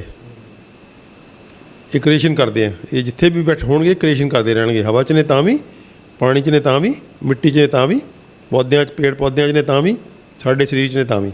ਇਹ ਕ੍ਰੀਏਟਰ ਨੇ ਸਾਡੇ। ਫਿਰ ਸਾਡੇ ਵਿਸ਼ਨੂੰ ਨੇ, ਸਾਨੂੰ ਪਾਲਦੇ ਆ। ਫਿਰ ਇਹਦੇ ਬਿਨਾਂ ਅੱਜ ਵਿਗਿਆਨ ਨੇ ਮੰਨ ਲਿਆ ਹੋਇਆ ਹੁਣ ਗੱਲ, ਪਹਿਲਾਂ ਤਾਂ ਨਹੀਂ ਸੀ ਮੰਨਦੇ, ਲੇਕਿਨ ਪਿਛਲੇ 15-20 ਸਾਲ ਦੀਆਂ ਜਿਹੜੀਆਂ ਖੋਜਾਂ ਨੇ ਉਹਦੇ ਤੋਂ ਹੁਣ ਲਗਭਗ ਸਾਰਾ ਮੈਡੀਕਲ ਪ੍ਰੋਫੈਸ਼ਨ ਇਸ ਗੱਲ ਤੋਂ ਵਾਕਿਫ ਹੈ ਕਿ ਇਹ ਸਾਨੂੰ ਸਾਡੇ ਪਾਲਣਹਾਰ ਨੇ। ਔਰ ਜੇ ਸਰੀਰ 'ਚ ਇੱਕ ਸੀਮਾ ਤੋਂ ਘੱਟ ਜਾਣ ਤਾਂ ਬੰਦਾ ਇਹੋ ਜਿਹੀ ਬਿਮਾਰੀਆਂ 'ਚ ਫਸਦਾ ਜਿ ਮੁੜ ਕੇ ਨਿਕਲ ਹੀ ਨਹੀਂ ਸਕਦਾ। ਔਰ ਆਪਾਂ ਅੱਗੇ ਵੀ ਗੱਲ ਕਰ ਚੁੱਕੇ ਹਾਂ ਕਿ ਜੇ ਬਹੁਤ ਜ਼ਿਆਦਾ ਇਹ ਘੱਟ ਜਾਣ ਤਾਂ ਈਵਨ ਬੰਦੇ ਨੂੰ ਲੈਟਰਿਨ ਦੇਣੀ ਪੈਂਦੀ ਹੈ ਕਿਸੇ ਹੈਲਦੀ ਡੋਨਰ ਦੀ, ਤਾਂ ਕਿ ਉਹ ਜਾਗ ਲਾ ਕੇ ਉਹਨੂੰ ਦੁਬਾਰਾ ਫਿਰ ਉਹ ਸਾਰੇ ਜੀਵਾਂ ਨੂੰ ਦੁਬਾਰਾ, ਜਿਵੇਂ ਆਪਾਂ ਦਹੀਂ ਨੂੰ ਜਾਗ ਲਾ ਦਿੰਦੇ ਹਾਂ ਦੁੱਧ ਨੂੰ, ਅਤੇ ਦਹੀਂ ਬਣ ਜਾਂਦੀ ਸਾਰੀ ਦੀ ਸਾਰੀ, ਇੱਦਾਂ ਹੀ ਉਹ ਜਾਗ ਲਾਉਣ ਲਈ ਹਿਊਮਨ ਲੈਟਰਿਨ ਖਵਾਈ ਜਾਂਦੀ ਹੈ। ਇੱਥੋਂ ਤੱਕ ਵੀ ਨੌਬਤ ਆ ਗਈ ਹੋਈ ਹੈ। ਸੋ ਇਹਦਾ ਮਤਲਬ ਹੈ ਕਿ ਸਾਡੇ ਸਰੀਰ 'ਚ ਇਹਨਾਂ ਦੀ ਮੌਜੂਦਗੀ ਜਿਹੜੀ ਹੈ ਉਹ ਸਾਡੇ ਬ੍ਰਹਮਾ ਦੇ ਤੌਰ 'ਤੇ ਵੀ ਹੈ, ਸਾਡੇ ਵਿਸ਼ਨੂੰ ਦੇ ਤੌਰ 'ਤੇ ਵੀ, ਸਾਡੇ ਪਾਲਕ ਵੀ ਨੇ, ਸਾਨੂੰ ਪਾਲਦੇ ਆ। ਮਿੱਟੀ 'ਚ ਬੈਠੇ ਆ ਤਾਂ ਇਹ ਪੇੜ ਪੌਦਿਆਂ ਨੂੰ ਪਾਲਦੇ ਆ, ਪਾਣੀ 'ਚ ਬੈਠੇ ਤਾਂ ਜੀਵ ਜੰਤੂਆਂ ਨੂੰ ਪਾਲਦੇ ਆ, ਉਹ ਸਾਡੇ ਅੰਦਰ ਬੈਠੇ ਆ ਤਾਂ ਸਾਨੂੰ ਪਾਲਦੇ ਆ। ਤੀਜਾ ਇਹਨਾਂ ਦਾ ਰੋਲ ਹੈਗਾ ਸ਼ਿਵ ਦਾ। ਉਹ ਰੋਲ ਬੜਾ ਇੰਪੋਰਟੈਂਟ ਹੈ। ਜੇ ਸਾਨੂੰ ਉਹ ਸਮਝ ਆ ਜਾਵੇ ਤਾਂ ਫਿਰ ਸਾਨੂੰ ਬਿਮਾਰੀਆਂ ਤੋਂ ਡਰ ਨਹੀਂ ਲੱਗੇਗਾ। ਬਿਮਾਰੀਆਂ ਕੋਈ ਡਰਾਉਣੀ ਚੀਜ਼ ਹੈ ਹੀ ਨਹੀਂ ਤਾਂ ਅਸੀਂ ਬਿਮਾਰੀਆਂ ਤੋਂ ਡਰੀ ਜਾਵਾਂਗੇ। ਫਿਰ ਸਾਨੂੰ ਸਮਝ ਆ ਜਾਏਗੀ ਕਿ ਬਿਮਾਰੀ ਅਸਲ ਵਿੱਚ ਕੋਈ ਸਾਨੂੰ ਮਾਰਨ ਲਈ ਨਹੀਂ ਆਉਂਦੀ। ਕੋਈ ਕੁਦਰਤ ਜਾਂ ਪਰਮਾਤਮਾ ਸਾਡਾ ਵੈਰੀ ਨਹੀਂ ਹੈ ਕਿ ਤੁਹਾਡੇ ਅੰਦਰ ਬਿਮਾਰੀ ਥੜ ਤੱਕ ਕੇ ਪਾ ਦਿੰਦਾ ਅਤੇ ਤੁਹਾਡੇ ਨਾਲ ਕੋਈ ਵੈਰ ਹੈ, ਉਹਨੂੰ ਕੋਈ ਬਦਲਾ ਲੈਣਾ ਉਹਨੇ ਤੁਹਾਥੋਂ। ਐਸਾ ਕੁਛ ਵੀ ਨਹੀਂ ਹੈ, ਐਸਾ ਕੁਛ ਵੀ ਨਹੀਂ ਹੈ। ਕੋਈ ਸਜ਼ਾ ਦੇਣ ਵਾਸਤੇ ਨਹੀਂ ਪਾਈ ਜਾਂਦੀ ਬਿਮਾਰੀ ਸਾਨੂੰ। ਪੁਰਾਤਨ ਜ਼ਮਾਨੇ ਦੇ ਵਿੱਚ ਕੁਛ ਧਰਮ ਹੈਗੇ ਇਹੋ ਜਿਹੇ ਜਿਹਨਾਂ ਦੀ ਇੰਟਰਪ੍ਰੀਟੇਸ਼ਨ ਇਹ ਹੈ ਕਿ ਵੀ ਕੁਛ ਬਿਮਾਰੀਆਂ ਤੁਹਾਨੂੰ ਪਿਛਲੇ ਜਨਮਾਂ ਦੀ ਸਜ਼ਾ ਦੇਣ ਲਈ ਦਿੱਤੀਆਂ ਜਾਂਦੀਆਂ। ਜਿਵੇਂ ਪਾਸੀ ਕੋਹੜ ਦੀ ਬਿਮਾਰੀ ਕਿਹਾ ਜਾਂਦਾ ਸੀਗਾ, ਉਹ ਤਾਂ ਜੀ ਪਿਛਲੇ ਜਨਮਾਂ ਦਾ ਕੋਈ ਉਹ ਸੀਗਾ, ਮਾੜੇ ਕੰਮ ਕੀਤੇ ਸੀ ਤੁਸੀਂ, ਉਹਦੀ ਸਜ਼ਾ ਮਿਲ ਰਹੀ ਤੁਹਾਨੂੰ। ਐਸਾ ਕੁਛ ਨਹੀਂ ਹੈ। ਕੋਈ ਪ੍ਰਮਾਤਮਾ ਇਹੋ ਜਿਹਾ ਛੋਟੇ ਦਿਲ ਦੀ ਜਿਹੜੀ ਹੋਂਦ ਨਹੀਂ ਹੈ ਜਿਹੜੀ ਤੁਹਾਨੂੰ ਇੱਦਾਂ ਸਜ਼ਾ ਦੇਗੀ। ਤਾਂ ਉਹ ਬਿਮਾਰੀਆਂ ਸਾਨੂੰ ਸਮਝ ਆ ਜਾਣਗੀਆਂ ਕਿ ਬਿਮਾਰੀਆਂ ਐਕਚੁਅਲ ਹੁੰਦੀਆਂ ਕੀ ਨੇ। ਸ਼ਿਵ ਦਾ ਰੋਲ ਕੀ ਹੈ?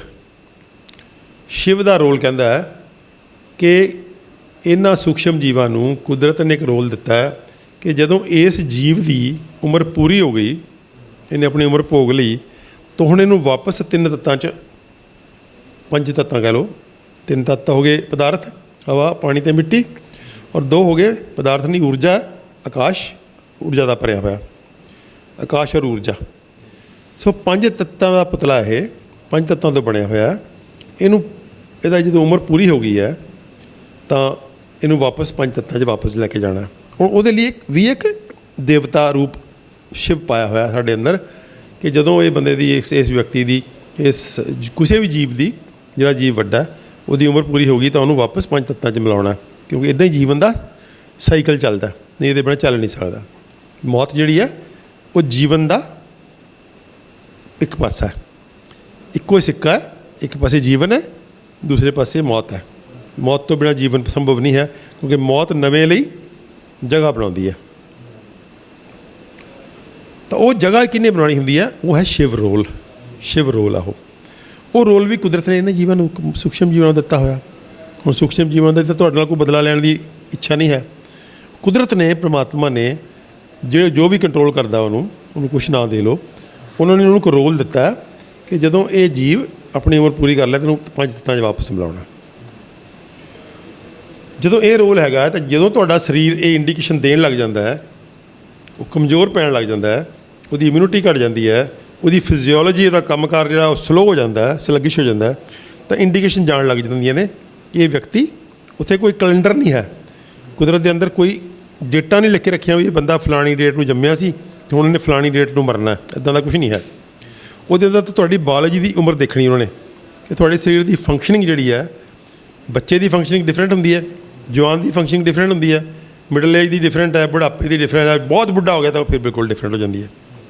ਫਿਰ ਉਹਦੇ ਸਰੀਰ 'ਚੋਂ ਇੰਡੀਕੇਸ਼ਨ ਜਾਣੀ ਸ਼ੁਰੂ ਹੋ ਜਾਂਦੀ ਹੈ ਕਿ ਇਹਦੀ ਜਿਹੜੀ ਹੈ ਉਮਰ ਪੂਰੀ ਹੋ ਰਹੀ ਹੈ। ਅਤੇ ਜਦੋਂ ਉਹ ਉਮਰ ਪੂਰੀ ਹੋਣ ਲੱਗ ਜਾਂਦੀ ਹੈ ਤਾਂ ਫਿਰ ਜਿਹੜੀ ਇਹੀ ਸੂਖਸ਼ਮ ਜੀਵ ਹੁੰਦੇ ਆ, ਇਹਨਾਂ ਨੂੰ ਕੁਦਰਤ ਨੇ ਰੋਲ ਦਿੱਤਾ ਕਿ ਹੁਣ ਇਹਨੂੰ ਵਾਪਸ ਪੰਜ ਤੱਤਾਂ 'ਚ ਲਿਜਾਣ ਦੀ ਤਿਆਰੀ ਕਰੋ। ਉਹਦੇ ਉਸ ਤਿਆਰੀ 'ਚ ਫਿਰ ਆਉਂਦੀਆਂ ਬਿਮਾਰੀਆਂ। ਜਿਵੇਂ ਜਿਵੇਂ ਇੰਡੀਕੇਸ਼ਨ ਜਾਈ ਜਾਏਗੀ ਕਿ ਵੀ ਹੁਣ ਇਹ ਉਮਰ ਪੂਰੀ ਹੋ ਗਈ ਹੈ, ਤਿਵੇਂ ਬਿਮਾਰੀਆਂ ਫੜੀ ਜਾਣਗੀਆਂ ਉਹਨੂੰ, ਅਤੇ ਅਲਟੀਮੇਟਲੀ ਉਹ ਬੰਦਾ ਜਿਹੜਾ ਮਰ ਜਾਏਗਾ। ਅਤੇ ਮਰਨ ਉਪਰੰਤ ਫਿਰ ਉਹਦੀ ਜਿਹੜੀ ਬਾਡੀ ਹੈ, ਅਸੀਂ ਤਾਂ ਚਲੋ ਮਨੁੱਖ ਦੇ ਅੰਦਰ ਅਸੀਂ ਸੰਸਕਾਰ ਬਣਾ ਲਏ, ਅਸੀਂ ਸਾੜ ਦਿੰਦੇ ਹਾਂ, ਲੇਕਿਨ ਬਾਕੀ ਜੀਵ ਤਾਂ ਕੋਈ ਸਾੜਦਾ ਨਹੀਂ, ਕਿਸੇ ਨੂੰ ਸੰਸਕਾਰ ਤਾਂ ਨਹੀਂ ਕਰਦਾ ਨਾ ਕੋਈ। ਬਾਕੀ ਤਾਂ ਮਿੱਟੀ ਪਾਣੀ ਹਵਾ ਆਕਾਸ਼ ਊਰਜਾ ਉਹਦੇ 'ਚ ਮਿਲ ਜਾਂਦੇ ਆ, ਅਤੇ ਮਿਲਣੇ ਵੀ ਚਾਹੀਦੇ ਆ, ਕਿਉਂਕਿ ਉਹਦੇ ਹੀ ਬਣੇ ਹੋਏ ਅਸੀਂ, ਜਿਸ ਚੀਜ਼ ਦੇ ਬਣੇ ਆ ਉਹਦੇ 'ਚ ਵਾਪਸ ਜਾਣਾ। ਤਾਂ ਇਹ ਹੈ ਜਿਹੜੀ ਸਮਝ ਹੈ। ਜੇ ਅਗਰ ਇਸ ਸਮਝ ਤੋਂ ਅਸੀਂ ਸਮਝਾਂਗੇ, ਸਮਝ ਨਾਲ ਅਗਰ ਅਸੀਂ ਜਿਹਨੂੰ ਕਹਿੰਦੇ ਆ ਲੈਸ ਹੋ ਜਾਵਾਂਗੇ, ਤਾਂ ਸਾਨੂੰ ਬਿਮਾਰੀਆਂ ਨਹੀਂ ਤੰਗ ਕਰਨਗੀਆਂ, ਕਿਉਂਕਿ ਫਿਰ ਆਪਾਂ ਨੂੰ ਸਮਝ ਆ ਗਈ ਕਿ ਆਪਣੇ ਸਰੀਰ ਨੂੰ ਅਗਰ ਤੰਦਰੁਸਤ ਰੱਖਿਆ ਜਾਵੇ ਤਾਂ ਤੁਸੀਂ ਸਮੇਂ ਤੋਂ ਪਹਿਲਾਂ ਨਾ ਤਾਂ ਬਿਮਾਰ ਹੋਵੋਗੇ ਸੀਰੀਅਸ ਰੂਪ 'ਚ, ਯਾਨੀ ਕਿ ਲਾਈਫ ਥ੍ਰੈਟਨਿੰਗ ਨਹੀਂ ਹੋਏਗੀ। ਮਾਈਲਡ ਇਲਨੈਸ ਲੈਸ ਦੈਨ ਜਿਹੜੀ ਕਿ ਤੁਹਾਨੂੰ ਮਾਰਨ ਦੀ ਸਮਰੱਥਾ ਨਹੀਂ ਰੱਖਦੀ, ਉਹ ਅਲੱਗ ਚੀਜ਼ ਹੈ। ਜਿਹੜੀ ਸਮਰੱਥਾ ਤੁਹਾਨੂੰ ਮਾਰ ਸਕਦੀ ਜਿਹੜੀ ਬਿਮਾਰੀ, ਉਹ ਅਲੱਗ ਚੀਜ਼ ਹੈ। ਹੁਣ ਜਿਹੜੀ ਚੀਜ਼ ਤੁਹਾਨੂੰ ਮਾਰ ਸਕਦੀ ਹੈ ਉਹ ਕਦੋਂ ਆਏਗੀ?